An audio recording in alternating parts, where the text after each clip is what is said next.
sailors are facing almost every condition that we have on the planet. Very few other events even touch what it's like to sail one of these boats around the world. When you think of the Volvo Ocean Race and the different oceans you're in, the one that strikes you as being the harshest is the Southern Ocean. The Southern Ocean traditionally is the hardest part of the race, where you dive deep down towards the icebergs. You have to make sure you don't hit them. That is very bad news.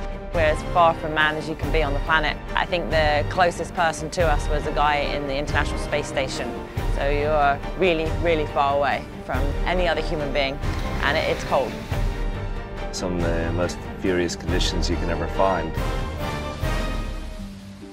It's freezing, big waves, the winds are really hard. We were dismasted in the middle of the South Atlantic Ocean and ended up on the most remotely inhabited island in the world. Crossing the Gulf Stream is no walk in the park. We're expecting 10-metre seas and pretty difficult conditions. You have to keep the boat together when you're sailing in 50, 60 knots of wind, and it's enough to blow someone over in the street. But they're surfing down 8, 10-metre waves. That would be fine if it was light all day, but it's not. You also have to do it in the night time. It's pretty scary. The original purchase price of these boats was 4.6 million euros, with the exception of sales, which is approximately another €750,000. The key difference between the old boats and the new boats, other than obvious things like it's 5 foot shorter, is that the new boats are one design, they're all the same. Because everything is identical on these boats, including the sails, it really does come down to the sailors. If they're all the same, then we've all got an equal chance of winning, and therefore it comes down to the people, the decision-making, the teamwork, the preparation and the training. You're rewarded when you sail well, and your results reflect it when you sail poorly, which is unique. The key to performance is always being as comfortable as you can be, and that can be being warm enough when it's cold and cool enough when it's hot. We go to all extremes. We sail in the Southern Ocean, we sail on the equator, we sail in the tropics. It takes you through the most challenging conditions, hot and cold, wet and dry, that you can possibly experience.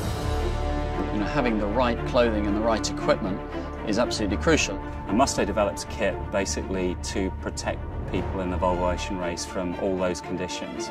Weight is a really important factor. It's not like these guys can take 3 or 4 changes of clothes out with them. They're out there with one set of kit for the entire race. So that kit has to meet the most challenging standards and be robust enough to get them through every leg of the race. Musto's been involved with the Volvo Ocean Race for almost since its inception. We're the world's leading offshore sailing brand. We've been making sailing gear for top sailors for over 50 years. They actually use this race as a test bed for all the equipment that they produce. It's developed by sailors for sailors. There is a sense of security on the boat, but you don't want to get to the point where it's a false sense of security. Falling overboard is the #1 accident that we're concerned about.